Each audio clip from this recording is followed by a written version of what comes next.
ॐ स्थापकाय च धर्मस्य सर्वधर्मस्वरूपिणे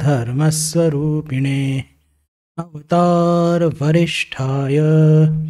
रामकृष्णाय ते नमः।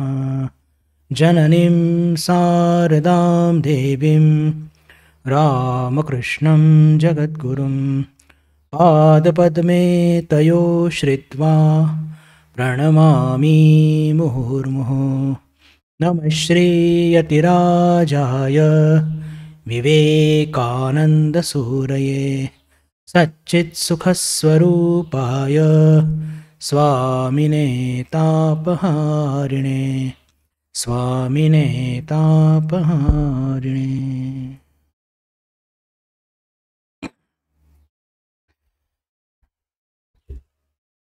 बंधू भगिनींनो, सुरुवात करूया।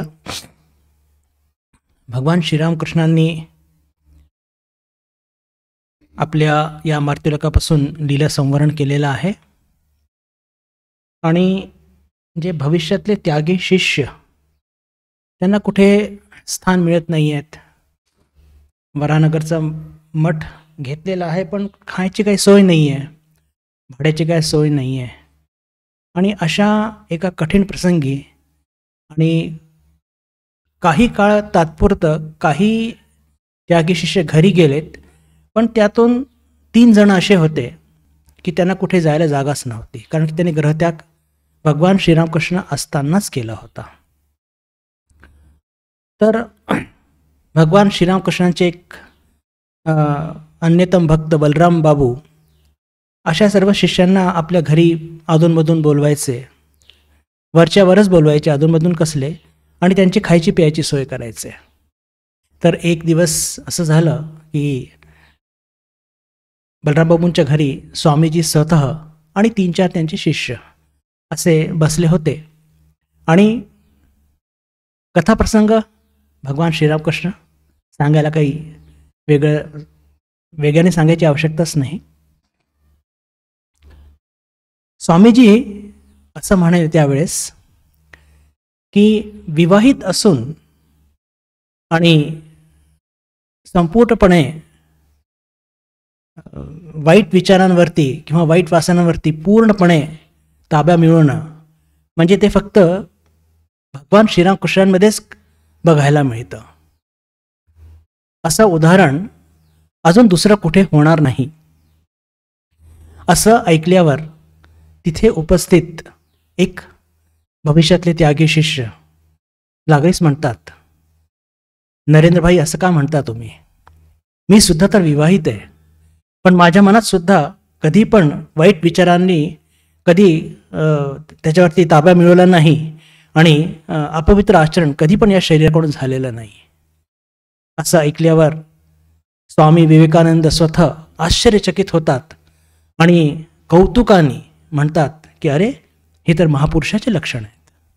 आणि त्या दिवशीपासून भगवान श्रीरामकृष्णांचे हे त्यागी शिष्य रामकृष्ण संघामध्ये महापुरुष महाराज म्हणून ओळखले जातात।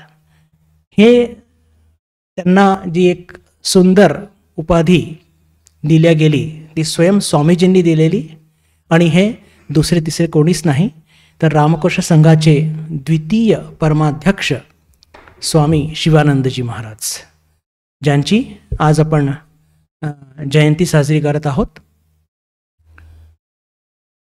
त्यांच्या जीवनाच्या संदर्भात चर्चा जर करायची बंधू भगिनींनो, तर एकदम ज्याला म्हणतो की कलकत्त्याच्या जवळ बारासात नावाचं एक खेडं, तिथे रामकनाई घोषाल आणि वामासुंदरी देवी हे एक जोडपं तिथे राहत होतं। आणि विशेष करून रामकनाई घोषाल हे तांत्रिक भक्त माँ कालीचे उपासक आणि वामासुंदरी या शिवाचे उपासक, धर्मनिष्ठ आणि ईश्वरपरायण अत्यंत धार्मिक वृत्तीचे हे जोडपं। रामकनाई घोषाल वकिलाचा व्यवसाय करायचे आणि राणी रासमणीचे ते अनेक प्रकारच्या त्यांचा संबंध होता व्यापाराच्या क्षेत्रामध्ये। ते प्रॉपर्टी मॅनेजर सुद्धा होते, भरपूर पैसा मिळवायचे, पण तसेच दानशूर सुद्धा होते. त्यांच्या घरामध्ये त्यावेळेस खूप मोठं घर आणि घरामध्ये अनेक गरजू मुलं शिक्षणाकरता राहायचे. त्यांना पहिली मुलगी कन्यारत्न प्राप्त झाली, चंडी तिचं नाव. आणि त्यानंतर मग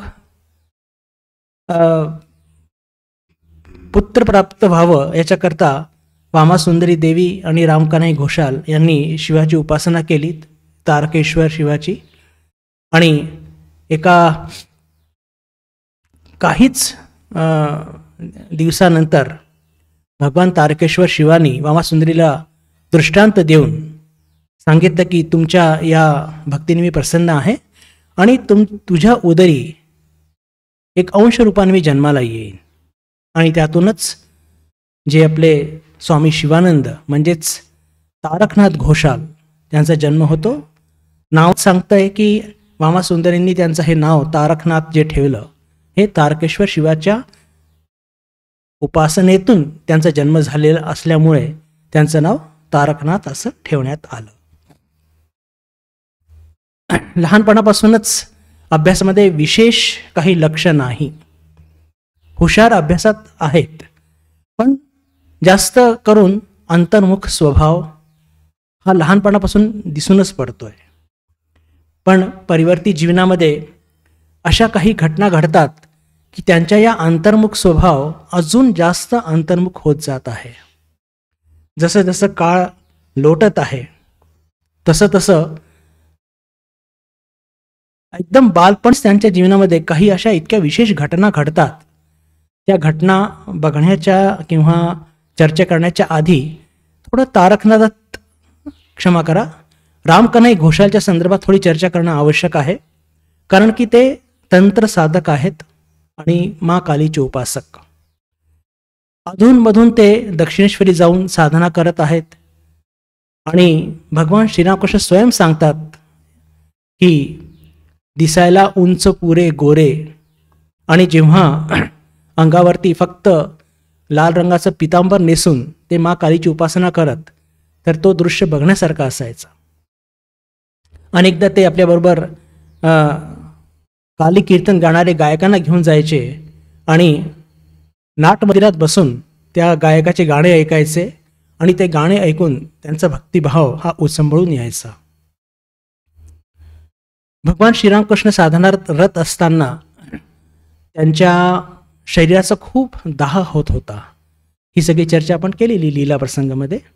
तर तेव्हा कोणताही उपाय म्हणजे अनेक उपाय अवलंबन करून सुद्धा जेव्हा भगवान श्रीरामकृष्णांच्या अंगाचा तो दाह कमी होत नव्हता तेव्हा ही गोष्ट जेव्हा रामकन्हई घोषालांच्या कानावरती गेली त्यांनी सुचवलं की तुम्ही इष्ट कवच अजून धारण केलेलं नाही आहे. कारण की भगवान श्रीरामकृष्ण सुद्धा कालीचीच उपासना करायचे आणि ते इष्ट कवच धारण न केल्यामुळे त्यांना हे सगळा त्रास होत आहे. आणि आश्चर्य म्हणजे की जेव्हा इष्ट कवच धारण केलं भगवान श्रीरामकृष्णांनी तर त्यांचा जो दाह होता हा संपूर्णपणे नाहीसा झाला. तर हे सगळं थोडंसं झालं रामकन्हई घोषालच्या संदर्भात. आता आपण पुन्हा येऊ तारकनाथ घोषालांवरती. आत्ताच आपण चर्चा केली की तारकनाथ घोषाल त्यांना अंतर्मुखी होतेच, पण त्यांच्या जीवनामध्ये लहानपणीच जेव्हा ते 9 वर्षाचे असताना त्यांची आई एक 3 महिन्याच्या बहिणीला सोडून त्यांची आई निवर्तली. त्याच वर्षी त्यांची मोठी बहीण जिचं लग्न झालं होतं 2 लहान मुलींना सोडून तिने पण या जगाचा निरोप घेतला. त्याच वर्षी त्यांची अजून एक बहीण क्षीरोद नावाची ती बालविधवा होऊन घरी परतली. असे एकानंतर एक इतके दुःख त्यांनी लहानपणी बघितले की त्यांचं अंतर्मुख मन अजून अंतर्मुख झालं आणि जीवनाचं प्रयोजन काय वगैरे ह्या सगळ्या गोष्टी त्यांना सतत भेडसावू लागल्या. त्यांच्या मनात हे सगळे प्रश्न निर्माण होऊ लागले. आपण आत्ताच चर्चा केली की रामकन्हई घोषाल त्यांची जी आवक होती जरी ती भरपूर होती पण ते दानशूर होते आणि आवक त्यांची जरा थोडी थोडी कमी होऊ लागली या सगळ्या घटनांमुळे. तरी सुद्धा त्यांच्या दानशूरतेमध्ये कोणतीही कमी आपल्याला बघायला मिळत नाही. घरात थोडी चणचण सुरू झाली आणि वयात आलेले तारकनाथ यांच्या लक्षात आलं की आपण काहीतरी केलं पाहिजे. तोपर्यंत त्यांचं जवळपास 9वी ते 10वी हे शिक्षण झालेलं होतं आणि त्यांनी लागलीच भारतीय रेल्वे म्हणजे त्यावेळेस ब्रिटिश अंमलाखाली होतं तिथे त्यांनी नोकरी पत्करली आणि मुगलसराय आणि गाझियाबाद नावाच्या 2 गावी हे ते नोकरीवरती रुजू झाले.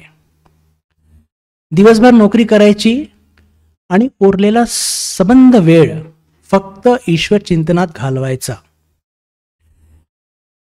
भगवान श्रीरामकृष्णांचे हे सगळे जे त्यागी शिष्य यांचं वैशिष्ट्य बघितलं बंधू भगिनींनो, तर हे इतके निवडक होते.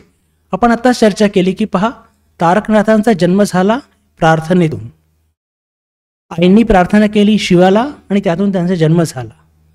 आणि भगवान श्रीरामकृष्णांच्या भेट होण्याच्या आधीपासूनच शास्त्र पठण, ज्याला म्हणतो की आपण स्तोत्रांचं पठण करणे, ध्यानधारणा करणे, आणि एवढंच नव्हे तर शिवानंदजी महाराज स्वतः म्हणत की ठाकूरांच्या भेटीच्या आधी सुद्धा नेहमी मला एक गोष्टीचा भास होत असे की या जगाला अस्तित्व नाही आहे. मी हे वाक्य मुद्दाम का सांगतोय की त्यांच्या मुखातून आलेले हे वाक्य आणि त्यांच्या आध्यात्मिक एक दर्जा हे आपल्याला दाखवत आहे हे वाक्य की आपल्याला हे जग किती सत्य वाटतं. प्रत्येक गोष्ट सत्य वाटते, पण अजून त्यांची भेट पण झालेली नाहीये आणि भगवान श्रीरामकृष्णांशी ईश्वर निष्ठ जीवन आहे, पण कुठेतरी त्यांना एक गोष्टीचा नेहमी भास होत राहतो की या जगाला वास्तविक अस्तित्व नाहीये. 2 गोष्टी अजून ते सांगतात स्वतःच्या संदर्भात की त्यांना शंकराची मूर्ती ध्यानस्थ आणि बुद्धाची मूर्ती ध्यानस्थ हे खूप मनापासून आवडायची. त्याचं खूप त्यांना आकर्षण होतं. तर मुघलसरायमध्ये राहत असताना नोकरीच्या व्यतिरिक्त ते संबंध वेळ स्तोत्र पठण, शास्त्र पठण आणि ध्यानात घालवायचे. त्यांच्याबरोबर त्यांच्या खोलीत राहणारे त्यांचे मित्र प्रसन्न, त्यांनी सुचवलं की अरे तुला हे सगळं ध्यान आणि हे सगळं स्तोत्र पठण इतकं आवडतं तर तू कलकत्त्याला जा ना, तिथे रामकृष्ण परमहंस आहेत, त्यांना वरच्यावर समाधी लागत असते आणि तुझा या सगळ्या गोष्टींमध्ये इतका रस आहे तर तू तिथे जा, तुझी प्रगती होईल. अशी माहिती मिळाल्यावरती आणि इतर काही मित्रांच्या सल्ल्यावरती ते पुन्हा कलकत्त्याला आले.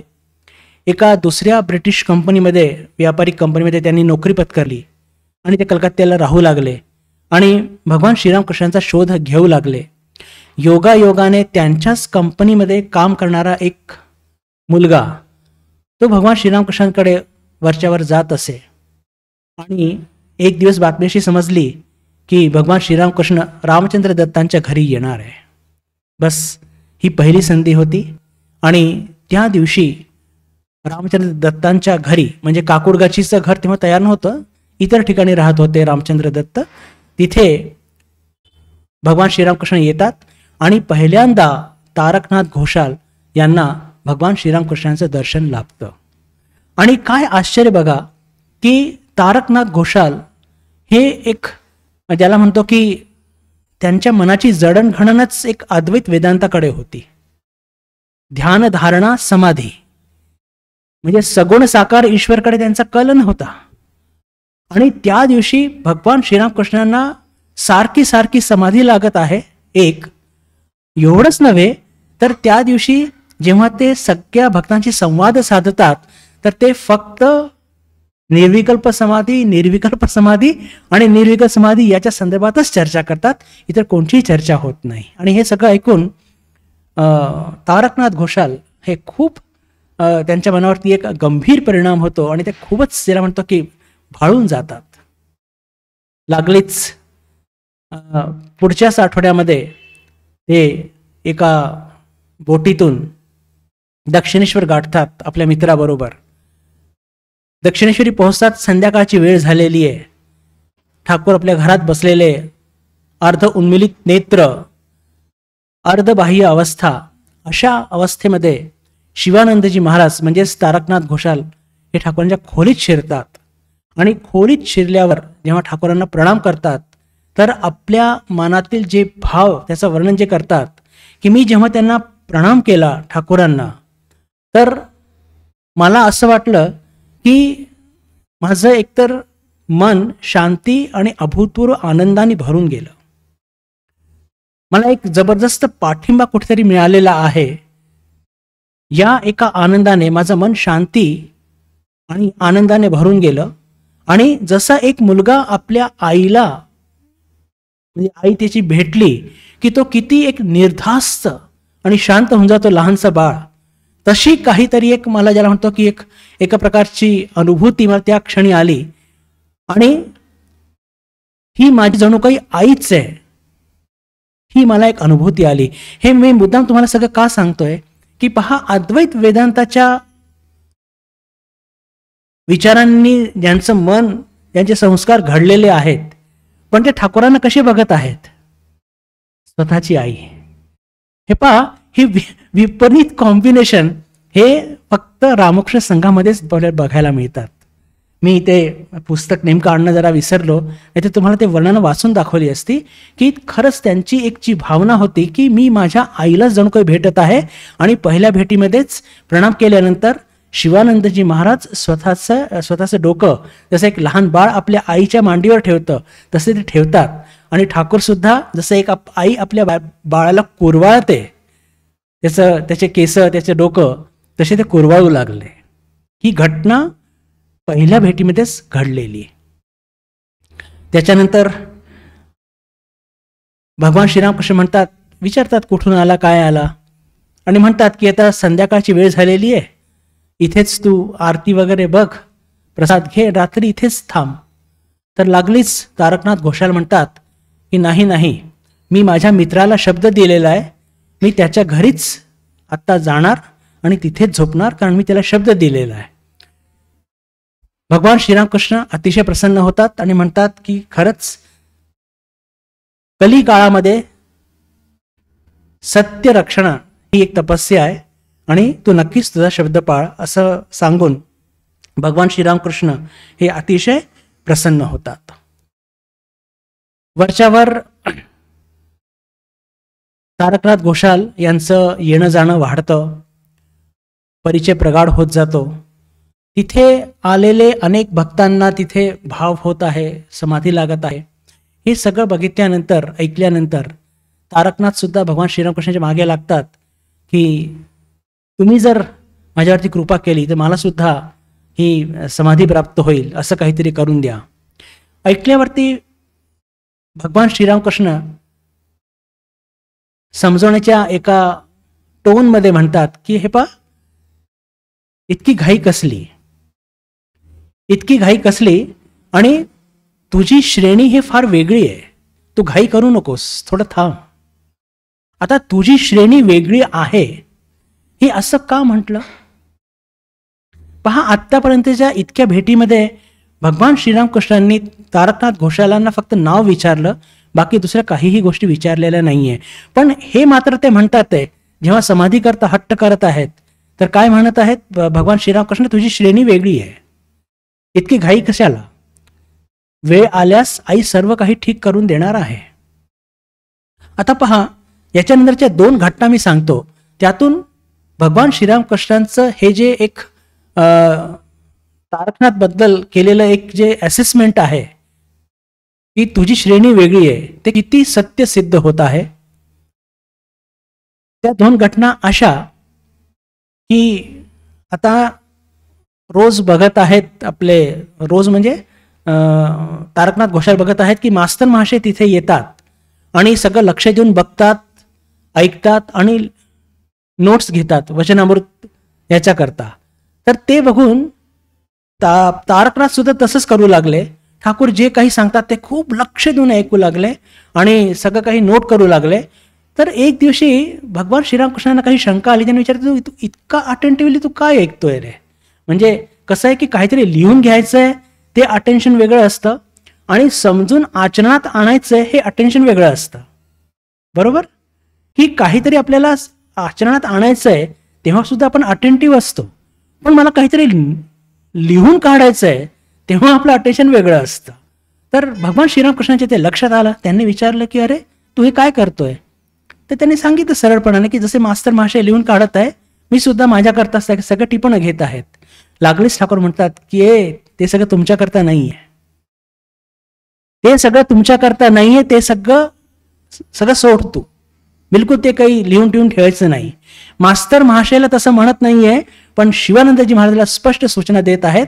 आणि इथे पहा एक फार मोठं धडा आपण सर्वांनी घेतला पाहिजे की जेव्हा महापुरुष म्हणजे भगवान श्रीरामकृष्णासारखे एक श्रेष्ठ ज्याला म्हणतो की अवतार आपले गुरु आपल्याला जे सांगतात ते आपण ऐकलं पाहिजे.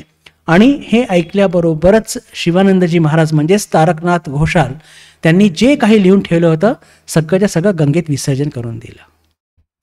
तर ही पहिली घटना की तुझी श्रेणी वेगळी आहे. अजून एक घटना सांगू इच्छितो की मग काही दिवसानंतर भगवान श्रीरामकृष्णांची एक प्रेरणेने त्यांनी विचारलं की तुझे वडील कोण, कुठे राहतो वगैरे वगैरे. तर वडील कोण म्हटल्याबरोबर ते म्हणतात की रामकन्हई घोषाल. अरे तू रामकन्हई घोषालांचा मुलगा आहे. कारण की ठाकूरांनी त्यांना आपले गुरु रूपाने बघत होते. त्यांच्याकडनं साधना करत असताना अनेक सूचना त्यांनी प्राप्त केलेल्या होत्या. आणि असं हे लक्षात आल्यावर की हा रामकन्हई घोषालचा मुलगा आहे तर त्यांच्याबद्दल भगवान श्रीरामकृष्णांची ज्या काही आधीच केलेली जी एक उक्ती होती की तुझी श्रेणी वेगळी आहे, म्हणजेच तू त्यागी शिष्यांच्या श्रेणीमध्ये मोडतो, हे त्यातून ते सिद्ध होत असतं. त्याच्यानंतर मधली एक घटना त्याचा संदर्भ मी इथे देऊ इच्छितो की वडिलांची आवक तर भरपूर होती पण खर्च तितकाच दांडगा होता. आणि त्यातून आता सगळ्यात लहान बहीण निरोध तिची नाव, त्या मुलीचं नाव, तिचं लग्न करायचं पण घरामध्ये पैसा नाही. एक स्थळ खूप चांगलं चालून आलेलं पण हुंडा द्यायचा, तर आता हुंडा तर नाही, काय करायचं. तर मग असं ठीक होतं की त्यांच्याकडची एक मुलगी ती आपल्या तारकनाथ घोषालनी पत्नी म्हणून स्वीकारायची आणि तारकनाथ घोषालांची एक बहीण त्या घरामध्ये लग्न होऊन जाणार. आपण मराठी त्याला साटे लोटे म्हणतो. असं ते पूर्ण एक व्यवहार नक्की झाला आणि त्यातून हे तारकनाथ घोषालांनी स्वीकार केलं. कारण की पहा हे किती पितृभक्त सुद्धा होते. त्यांच्या हे लक्षात आलं की वडिलांकडे इतका पैसा नाही आहे आणि जर या परिस्थितीमध्ये ते स्वतःकडेच फक्त बघतील तर या मुलीचं काय होणार. विशेष करून त्या मुलीला आई नाही, म्हणजे आपल्या रामकन्हई घोषालांनी दुसरं लग्न जरी केलं होतं पण अर्थातच आपल्या बहिणीप्रती एक कर्तव्य प्रेमापोटी त्यांनी हे बंधन स्वीकार केलं. पण त्यांची जी पत्नी नित्यकाली ती फार एक आध्यात्मिक प्रवृत्तीची मुलगी होती आणि दुर्दैवाने म्हणा की काय की लग्न झालं आणि त्याच्या काही महिन्यामध्येच त्या मुलीचं देहावसान सुद्धा झालं. असो, तर ते या प्रकारे लग्नबंधनात जरी अडकले पण ते मनाने कधीच संसारामध्ये अडकले नव्हते. हे त्यांचं एक फार मोठं वैशिष्ट्य. भगवान श्रीरामकृष्ण आता जेव्हा पत्नीचं निधन झालं तर या संसारामध्ये अडकवण्यासारखं त्यांना काहीच नव्हतं.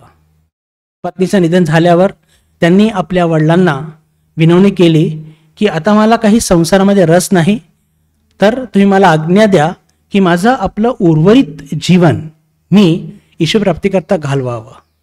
वडिलांनी सुद्धा मुलांना खूप आशीर्वाद दिले आणि सांगितलं की मी आयुष्यभर खूप प्रयत्न केले या संसार त्याग करण्याचा, पण मला ते काही जमलं नाही, पण मी तुला आशीर्वाद देतो की तू त्याग करून ह्या ईश्वरप्राप्तीच्या मार्गावरती तू पुढे जा. असं सांगून त्याने ते आशीर्वाद देतात आणि ग्रहत्याग करून तारकनाथ घोषाल ठाकूरांकडेच राहायला येतात दक्षिणेश्वरी. ठाकूर त्यांना म्हणतात की तू रामबाबूंच्या घरी राहा आणि तिथे एका कोपऱ्याच्या खोलीमध्ये राहून तू ध्यानधारणा कर, साधना कर आणि आपली आध्यात्मिक उन्नती गाठ आणि मध्ये मध्ये इकडे दक्षिणेश्वरी येत जा. असं त्यांनी काही महिने तसं केलं सुद्धा. इतिमध्ये भगवान श्रीरामकृष्णांना कॅन्सर झाला, त्यांना काशीपूरमध्ये हलवण्यात आलं आणि तारकनाथ हे काशीपूरला येऊन भगवान श्रीरामकृष्णांची सेवा करू लागले. तारकनाथ घोषालांचं एक फार मोठं वैशिष्ट्य असं होतं बंधू भगिनींनो, की ते प्रत्येक छोटं कार्यसुद्धा अत्यंत निष्ठेपूर्वक करायचे. आपण आत्ताच माताजींची जयंती साजरी केली आणि माताजींचे अनेक ज्याला म्हणतो की आध्यात्मिक गुण त्याच्या संदर्भात आपण चर्चा केली. त्यात आपण ही चर्चा केली, सगळ्यात त्याचा कन्क्लुजन असा होता की आपल्याला जर आईसारखं व्हायचं असेल तर 2 गोष्टी कराव्यात. काय? एकतर सहन करावं आणि प्रतिक्रिया द्यायची नाही. पण एक गोष्ट महत्त्वाची मी तिथे सांगणं माझं राहून गेलं की कर्तव्य पालनसुद्धा तितकंच महत्त्वाचं आहे. म्हणजे कर्तव्य पालन न करता सहन करणं आणि प्रतिक्रिया न देणं म्हणजे तामसिकता आहे. कर्तव्य करणं, सेवा करणं हे अपेक्षित आहे. सेवा करता करता ज्या काही गोष्टी घडतील त्या गोष्टीला प्रतिक्रिया न देणे आणि सहन करणे, त्यातून माताजी घडल्या. तर हेच आपल्याला अपेक्षित आहे. तर बिलकुल हीच गोष्ट बंधू भगिनींनो आपल्याला बघायला मिळते शिवानंदजी महाराजांच्या जीवनामध्ये. एकच छोटंसं उदाहरण मी देऊ इच्छितो की प्रत्येक छोटं कार्य किती ज्याला म्हणतो की सचोटीने करायचे. पश्चिम बंगालमध्ये एका प्रकारची रस्सेदार भाजी असते, झोल म्हणतात त्याला. आणि एके दिवशी काही कारणामुळे माताजी किंवा लक्ष्मी दिदी स्वयंपाक करू शकत नव्हत्या. तर मग हे सगळे त्यागी शिष्य तिथे होतेच. तर संध्याकाळच्या वेळेस भगवान श्रीरामकृष्णांची खोलीवरती आणि खालती स्वयंपाकघर, तर त्यांनी सगळ्यांकरता तो झोल बनवायला सुरुवात केली. आता पहा, त्या झोलमध्ये जे मसाले टाकतात अत्यंत सौम्य असतात बरं. असे तीव्र जहाल किंवा खूप असे भपकेदार वगैरे असं नसतात. अत्यंत सौम्य मसाले त्यांनी, पण ते पद्धतशीर भाजल्या गेले पाहिजे आणि त्या वेळेस त्या गोष्टी टाकल्या गेल्या पाहिजे. तर त्याचा एक सुंदर सुवास चारी बाजूला पसरतो आणि तो थेट जाऊन पोचतो भगवान श्रीरामकृष्णांच्या खोलीमध्ये. आणि ते भगवान श्रीरामकृष्ण तर रसात बसलेले, ते लागलीच म्हणतात की अरे कोण झोल बनवतंय रे, इतका सुंदर चारी बाजूला सुवास येतोय. पहा, ह्या गोष्टी फार महत्त्वाच्या आहे बरं, की छोट्या छोट्या गोष्टीतून सुद्धा त्या परफेक्शनकडे आपण जाऊ शकतो. ह्या घटना आपण ऐकतो, चर्चा करतो, थोडी आपल्याला त्याची गंमतसुद्धा वाटते आणि वाटली पण पाहिजे. पण त्यातून बोध काय घेण्यासारखा आहे की छोट्या छोट्या गोष्टीतून पहा कसं आपण आपल्या जीवनाचा जो एक महत् उद्दिष्ट आहे त्याच्याकडे जाऊ शकतो. आणि विशेष करून त्यांच्या या परफेक्शनला भगवान श्रीरामकृष्णांनी सहमती दिली आहे. ही घटना मी उगीच मांडत नाही आहे. तो जो सुंदर सुवास पसरला आणि भगवान श्रीरामकृष्ण स्वयं म्हणतात की अरे कोण हे झोल तयार करत आहे, आणि सांगितलं गेलं की असे तारकदा तयार करत आहेत. तर त्यांनी म्हटलं घेऊन ये बरं माझ्याकडे थोडंसं, आणि ठाकूरांनी थोडंसं ते ग्रहण केलं. त्या दिवशीपासून त्या भाजीचं नावच झालं महापुरुषेर झोल. तर ह्या छोट्या छोट्या गोष्टीतून पहा कसं आपण परफेक्शन आपल्या जीवनात आणू शकतो हे त्यातून लक्षात येतं. भगवान श्रीरामकृष्णांनी मग 16 ऑगस्ट 1886 साली त्यांनी देह ठेवला. आणि त्यानंतर आता यांना तर कुठे जायला गृहत्याग केला असल्यामुळे कुठे जायला जागा नव्हती. पण लागलीच काहीच दिवसांनी तिथे जेव्हा वराहनगरमध्ये हे राहू लागले तर तिथे सुद्धा ते मठ स्वच्छ करणे, भाजी चिरणे असेल तर म्हणजे, कारण की अनेकदा तर ते काय तिथे जे काही उगायचं हिरव्या प्रकारच्या ज्या थोड्याफार खाण्यालायक भाज्या, तर ते सगळं उचलायच्या, भाताबरोबर सिद्ध करायच्या आणि खाऊन घ्यायचा, हा त्यांचा तो प्रकार. पण जे काहीही कार्य तिथे असायचं ते फार सचोटीने शिवानंदजी महाराज ते करायचे. आणि अशा प्रकारे ते काही दिवस तिथे म्हणजे घालवल्यानंतर शिवानंदजी महाराज तीर्थयात्रेकरता सुद्धा बाहेर पडतात.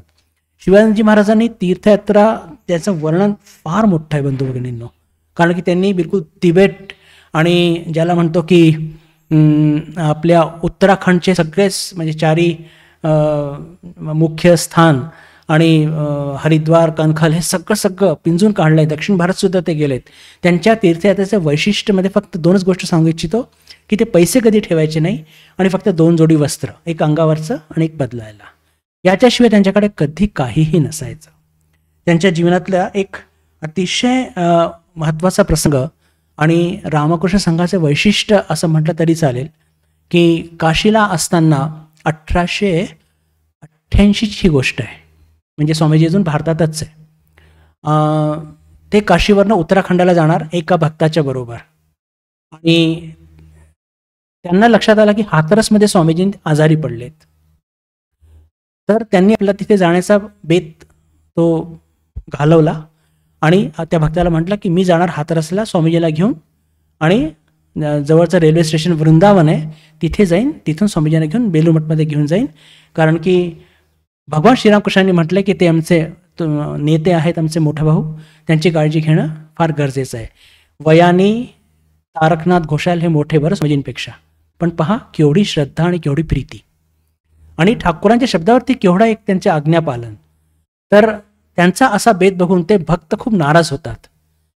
ते बिलकुल थेट आरोप करतात की असं कसलं हो तुमचं हे आसक्तीवालं प्रेम, आणि तुम्ही साधू आहात, तीर्थयात्रा करणं, शास्त्र अध्ययन करणं हे सगळं तुमचं काम आहे, आणि हे सगळं सोडून तुम्ही गुरुबंधूच्या बिलकुल आसक्त होऊन त्याच्याकरता तुम्ही सगळं हे सोडताय.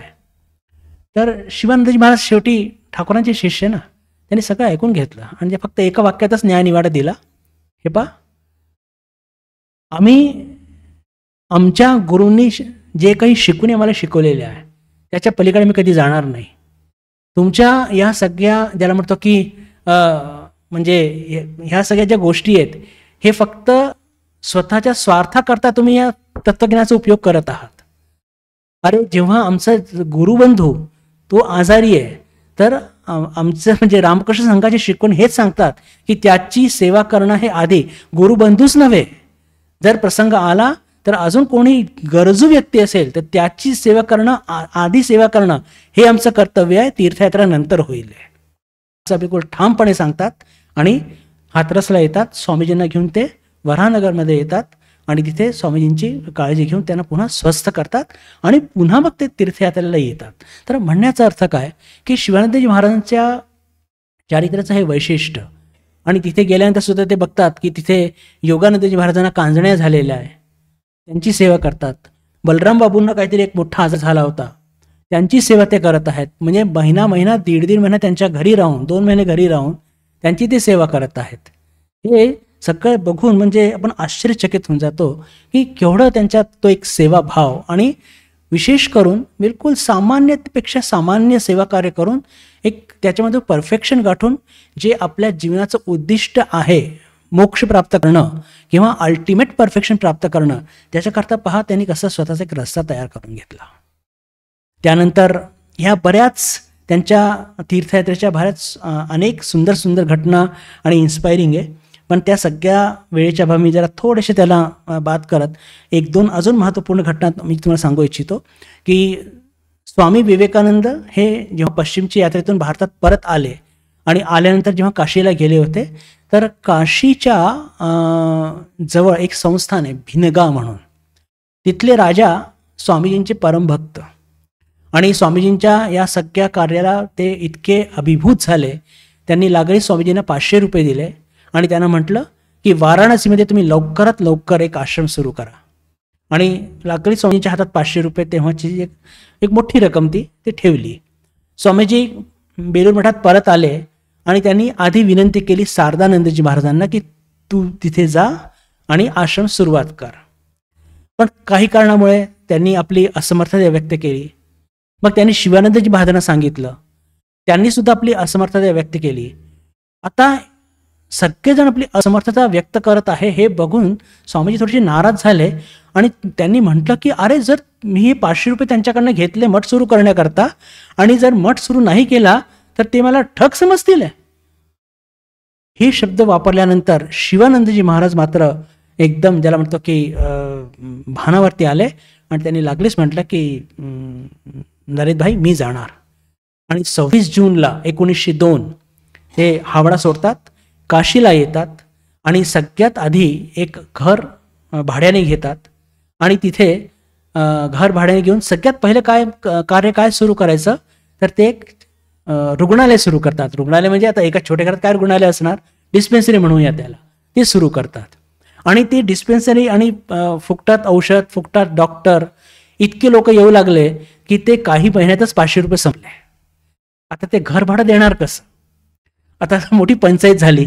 मग तो घर मालक तकादा करू लागला. असं करता करता 5-6 महिन्याचं भाडं सुद्धा त्या म्हणजे हे झालं, चढलं आणि ते द्यायला पैसे नाही आहे.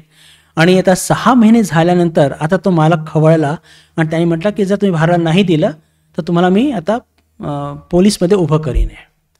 कसं कसं सांगून, कोणाला याला त्याला सांगून महापुरुष महाराजांनी 100 रुपये गोळा केले आणि त्यांच्याजवळ असलेली एक तोडकी मोडकी, त्याला कुलूप नसलेलं अशी एक एक लोखंडाचं बॉक्स होतं, जसं काही खूप मोठी तिजोरी आहे, आणि त्यात 100 रुपये ते गोळा केलेले ठेवले आणि रात्री झोपले. तेव्हाच एक कोणीतरी मुलगा कुठून तरी आला, 2-3 दिवसाकरता तिथे राहायला, त्यांच्या घरातच राहत होता. त्यांनी बघितलं की त्यात पैसे आहेत. त्यांनी ते 100 रुपये उचलले आणि तो चालता झाला. सकाळी द्यायची जेव्हा वेळ आली तर हे बॉक्स उघडतात, कुलूप बिलूप काही नाही त्याला, तर त्यात पैसे सगळे गायब. तरी यांच्या चेहऱ्यावरती काही कोणतीही म्लानता नाही, आक्रोश नाही, दुःख नाही, काही नाही. इतर साधूंनी जेव्हा विचारलं तर बिलकुल आनंदाने म्हणतात, काय करणार, त्याला आवश्यकता होती विचारायला तो घेऊन गेला. किती टोकाचं साधुत्व. त्याला आवश्यकता होती तो घेऊन गेला, पण तो खूप चांगला होता बरं. त्याने 1 पैसा ठेवलाय. त्याला हे माहिती आहे की किमान ठाकूरांची आजची तरी सोय होऊन जाईल. हे सगळं रेकॉर्डेड आहे बरं, हे काही आउट ऑफ हिस्ट्री काही नाही आहे. म्हणजे तो आता आज आपल्याला पोलीस ठाण्यात घेऊन जाईल, तिथे आपला अपमान होईल, त्याला पकडायचं का, त्याला मिळाला तर थोबाडीत मारायचं का, काय, हा काहीच भाव नाही. त्याला आवश्यकता होती, त्यांनी नेलं. पण तो मनुष्य चांगला होता, त्यांनी ठाकूरांच्या सेवेकरता 1 पैसा त्यांनी सोडलेला. आता तो मालक तर काही साधू नव्हता, त्यांनी घेऊन गेला शिवानंदी महाराजांना आणि पोलीस ठाण्यामध्ये उभं केलं.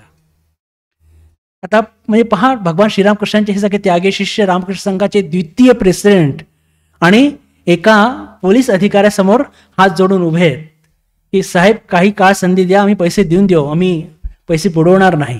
ही कल्पनाच मात्रांनी हातपाय एकदम कापू लागतात. पण हे सत्य घडलेलं आहे. आणि आपले परमश्रद्धेय शिवानंदजी महाराज त्या पोलीस अधिकाऱ्यासमोर हात जोडतात आहे. पोलीस अधिकारीच्या मनामध्ये सुद्धा ईश्वर जागृत झाले. ते गीतेचा एक श्लोक आहे, समशत्रौच मित्रेच तथा मानापमानयो शीतोष्ण सुख दुःखेषु समसंग विवर्जित. या सगळ्या विपरीत परिस्थितीमध्ये जो आपल्या मनाचं शांतता आणि आनंद हे कधी ढळू देत नाही, ते खऱ्या अर्थाने महापुरुष असतात. तर ह्या घटनेतून हे बिलकुल लक्षात येतं की इतकं सगळं अपमान होतोय, कोणी तुमचा छळ करतोय, पैसे घेऊन जात आहे, तरी मनाची शांती आणि मनाचा आनंद ते एका ठिकाणी म्हणतात सुद्धा, मी या जगाच्या कोणत्याही कोपऱ्यात राहू शकतो. का? कारण की जी व्यक्ती ईश्वर घेऊन राहू शकते त्याला अवतीभोवतीची परिस्थिती कधी त्याला मात करू शकत नाही. आणि खरंच स्वामीजींनी त्यांना जे नाव दिलं महापुरुष, अशा अनेक प्रसंग त्यांच्या जीवनामध्ये आहेत की ते आपल्याला खरंच हतप्रभ करतात. आणि हे लक्षात येतं की खरंच ते महापुरुष होते.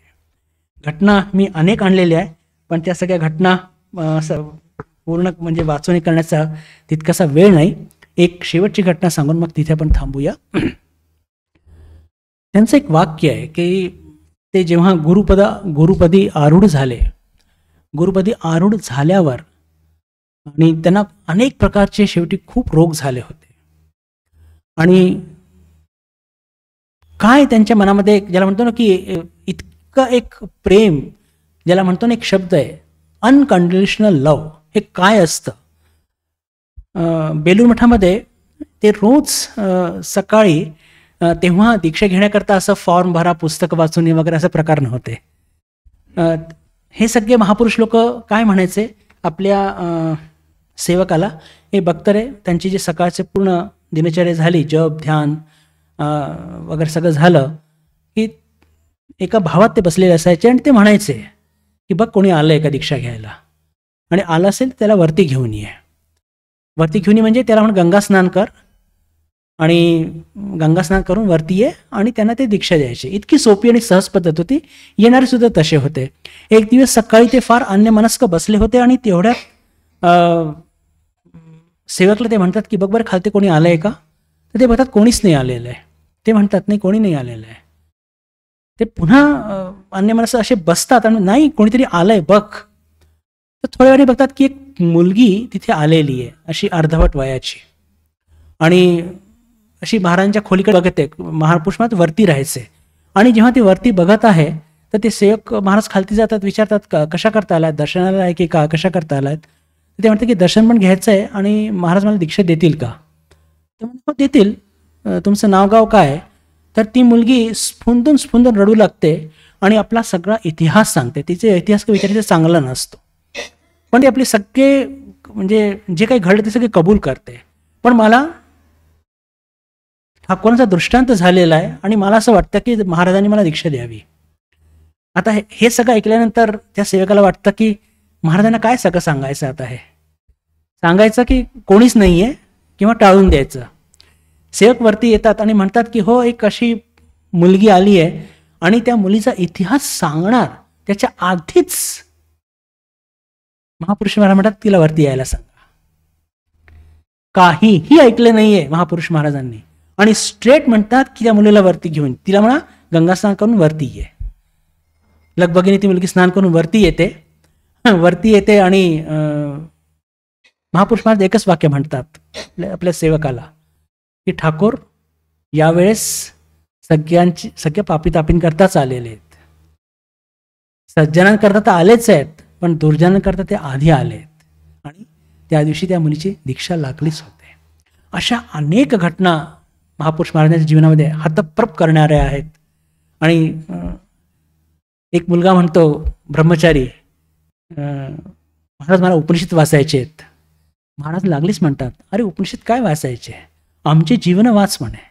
आमचे जीवन वाचू शकतो का तू. आमचे जीवन म्हणजे हे उपनिषदांवरचे भाष्य आहे. असं का म्हणाले ते, असं म्हण की पहा उपनिषदचा सार जर काढला तर काय असतं. ठाकूरांच्या 2 शिकवणीमध्ये सांगले जाऊ शकतं की मनुष्य जीवनाचं उद्दिष्ट ईश्वरप्राप्ती आणि त्या उद्दिष्टाला प्राप्त करण्याकरता आपण किती त्याग करू शकतो हे महत्वाचं.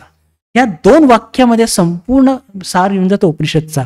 आणि त्या गोष्टी महापुरुष महाराजांच्या त्यागी शिष्याच्या जीवनात आपल्याला स्पष्ट बघायला मिळतात. म्हणून त्यांच्या मुखातून हे वाक्य निघालेले आहेत की अरे उपनिषद तू काय म्हणतो, तू आमचे जीवन वाचू शकतो का. आमचे जीवन म्हणजे हे उपनिषदावरचे भाष्य. किती बोलावं आणि किती ऐकावं. प्रत्येक गोष्टीची एक सीमा असते आणि सीमेत प्रत्येक गोष्टीचा सन्मान पण आहे आणि आनंद पण आहे. तर ठरलेली वेळ संपलेलीच आहे. आज आपण इथेच थांबूया. पुन्हा कधी संधी मिळाली तर खरंच हे जीवन इतकं इन्स्पायरिंग आहे, याच्याबद्दल पुन्हा चर्चा करण्याचा प्रयत्न करूया. त्यांच्या जीवनात असलेलं, महापुरुष महाराजांच्या जीवनात असलेलं पावित्र्य, त्याग आणि त्यांच्या छोट्या छोट्या गोष्टीतून त्यांनी दिलेला एक महत् संदेश हा आमच्या जीवनामध्ये आम्हाला प्रकाश देणारा ठरो, अशी प्रार्थना करून माझ्या वाणीला मी इथेच विराम देतो. ओम शांती शांती शांती. हरि ओम तत्सत. श्रीरामकृष्णार्पणमस्तु.